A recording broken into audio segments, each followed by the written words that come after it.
Joy had always believed that love could weather any storm until pain became her constant companion and silence her answer. Welcome to African Timeless Tales. We're excited to have you here.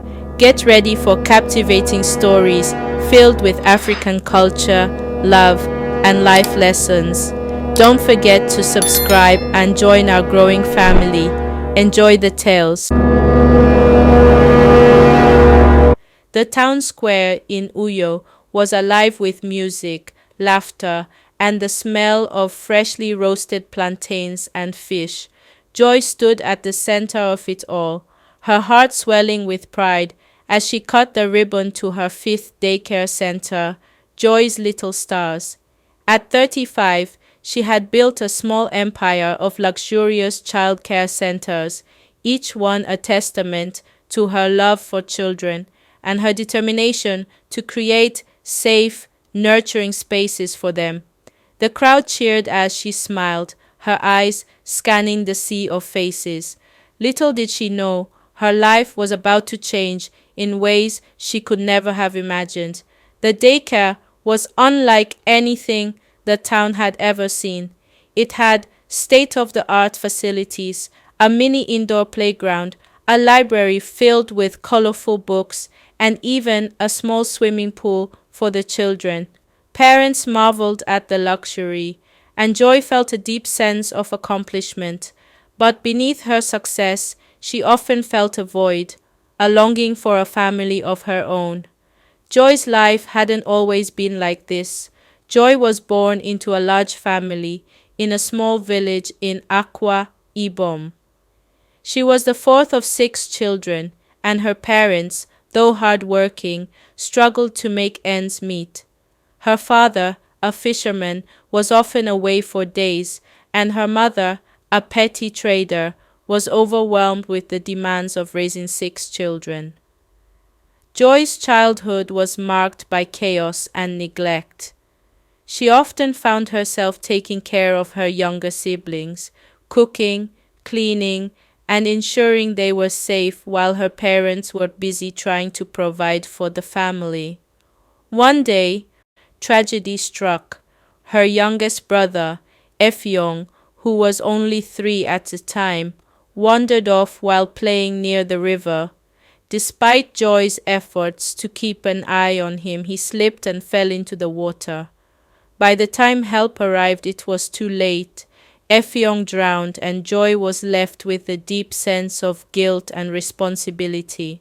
Her parents, grief-stricken and unable to cope, blamed her for the accident. The emotional scars from that day never fully healed. Despite the hardships, Joy was a bright and determined child. She excelled in school and dreamed of becoming a teacher.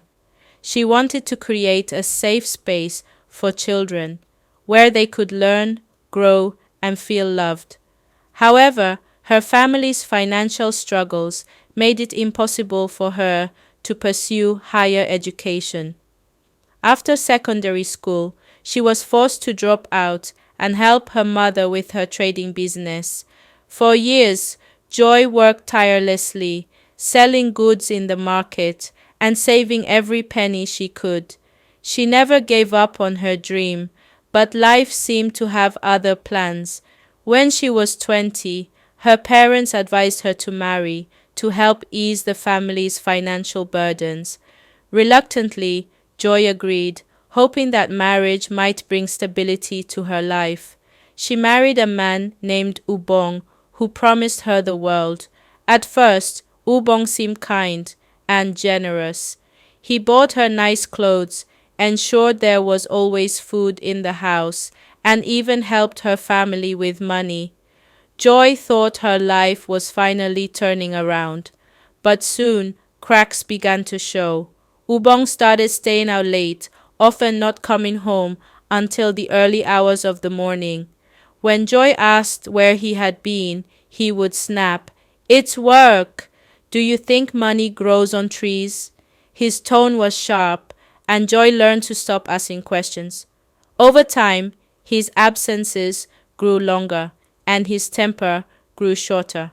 One night, after another late return, Joy confronted him. Ubong, I'm worried about you. You're never home, and when you are, you're angry. What's going on? Ubong's response was swift and brutal. He grabbed her arm, his grip tight and painful. Who do you think you are, questioning me? He snarled. Your job is to stay home and take care of this house, nothing more. Joy was stunned. This was the first time he had laid hands on her, but it wouldn't be the last. From that day on, Ubong became increasingly controlling and abusive. He discouraged her from pursuing her dreams, insisting that her place was at home.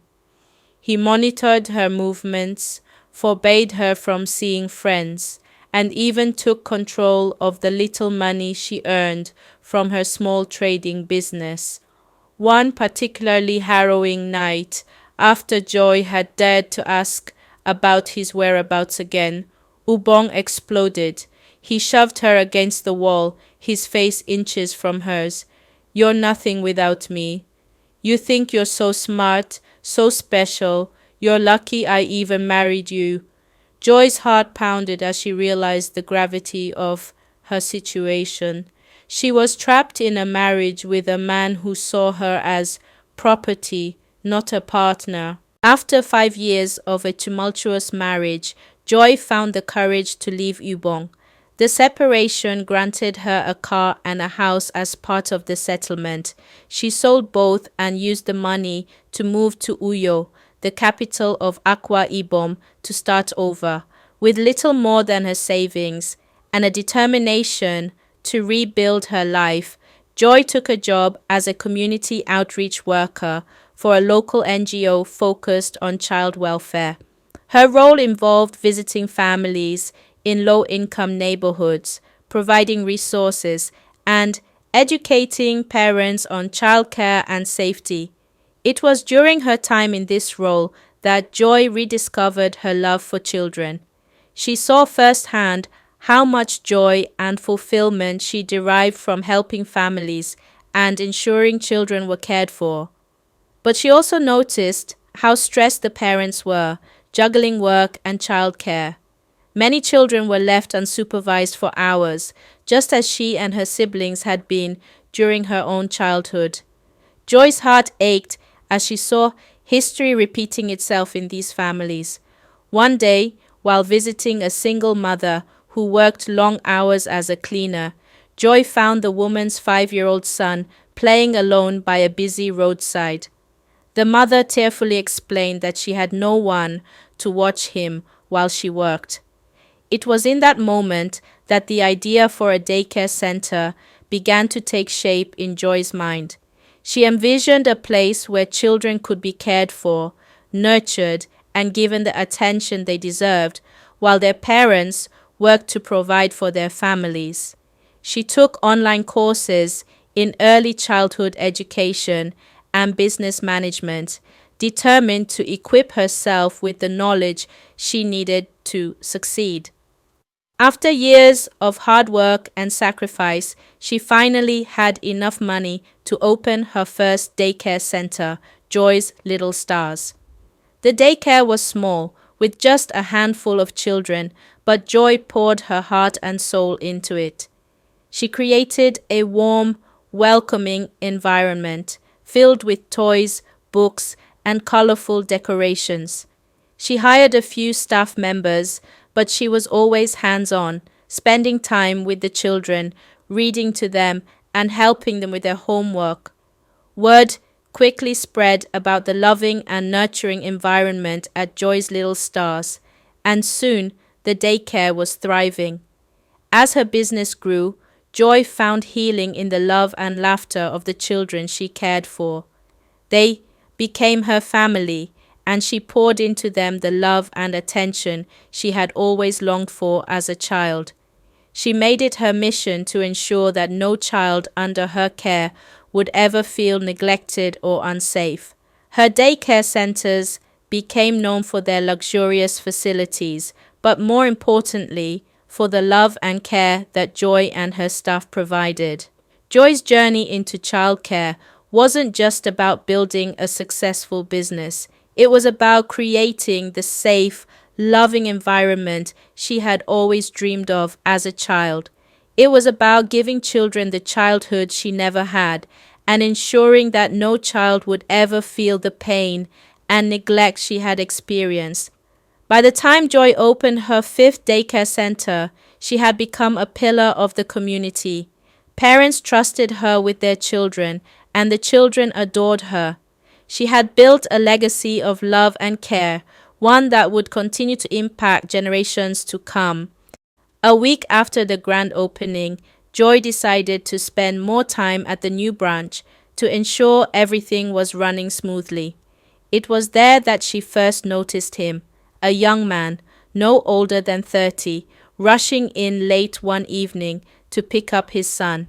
His face was etched with exhaustion, his voice soft and apologetic as he explained to the staff that his work had kept him longer than expected. Joy, ever the perfectionist, was initially annoyed. She didn't tolerate lateness. It kept her employees from their families. But something about the way he held his son, the tenderness in his eyes, made her pause. The young man's name was Ete, and his son was named Kufre. Over the next few days, Joy noticed the pattern. Ete was always late. Each time, he arrived with the same apologetic smile, Kufre clinging to his leg as if he hadn't seen him in days. Joy's frustration turned to curiosity. Why was he always late? And where was Kufre's mother? One evening, after the staff had left, Joy found herself alone with Kufre. The little boy was seated at a small table, his tiny hands gripping a crayon with determination as he scribbled on a piece of paper. Joy sat beside him, curious about what he was drawing. She leaned in slightly, her eyes scanning the colorful lines and shapes on the paper. When she asked him about his drawing, Kufre looked up at her with wide, innocent eyes and said, "It's me and Daddy. Mommy's in heaven." Joy's heart broke at his words. She felt a sharp pang of sadness as she realized the weight of what he had just shared. Kufre's mother had passed away during childbirth, leaving Ite to raise him alone. From that moment on, Joy made it her mission to ensure Kufre was cared for, even if it meant staying late herself. She began to bond with the little boy, reading him stories, helping him with his drawings, and even teaching him simple songs. Kufre, who had been shy and reserved, began to open up to her, his laughter filling the daycare like a melody. One evening, as Joy was helping Kufre pack up his belongings, Ed arrived later than usual. He looked more exhausted than ever, his shoulders slumped and his eyes heavy with fatigue. Joy could see the strain on his face as he apologized for being late again, his voice tinged with guilt. She reassured him with a warm smile, telling him that Kufre had been no trouble at all. As Eid gathered Kufre into his arms, Joy noticed the way the little boy clung to his father, as if he hadn't seen him in days. It was a small gesture, but it spoke volumes about the bond between them. Eid's exhaustion was evident, but so was his love for his son. Joy felt a surge of admiration for the young father, who was doing his best to raise Kufre on his own.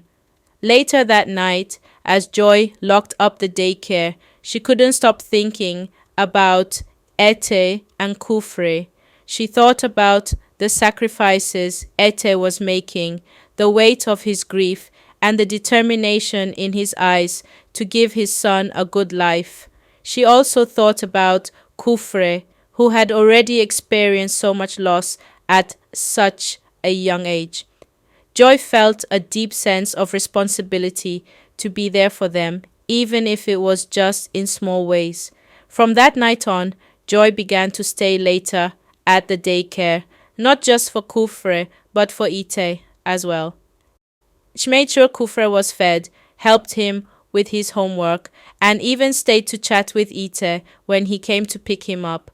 Slowly but surely, A bond began to form, not just between Joy and Kufra, but between Joy and Ita as well.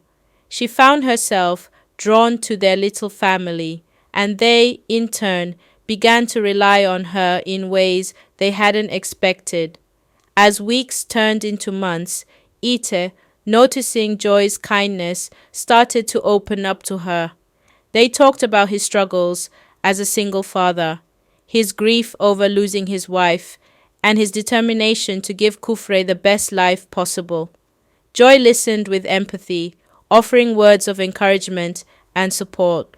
Slowly but surely, the conversations began to shift from Kufre to their own lives, their dreams, and their fears.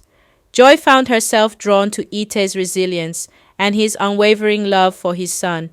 Ite, in turn, admired Joy's strength, her compassion, and the way she made him feel seen and understood. The daycare didn't open on Sundays, and one particular weekend, Ite found himself in a difficult situation. He had an important meeting with his boss and couldn't find anyone to watch Kufre. Reluctant but desperate, he called Joy, hoping she might be able to help. Without hesitation, Joy agreed. She arrived at Ite's house early that Sunday morning, her warm smile immediately putting both Ita and Kufra at ease. While Ita was away, Joy took care of Kufra as if he were her own. She cooked a hearty meal, cleaned the house, and even helped Kufra with his schoolwork.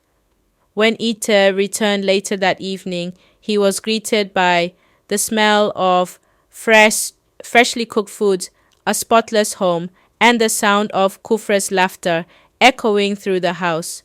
Overwhelmed with gratitude, Ita thanked Joy profusely, his voice filled with emotion.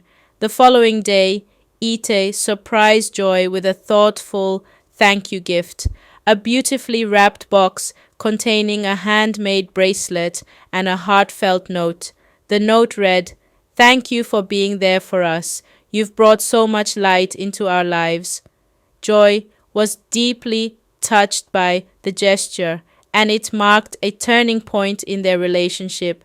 From that day on, Sundays became their special day.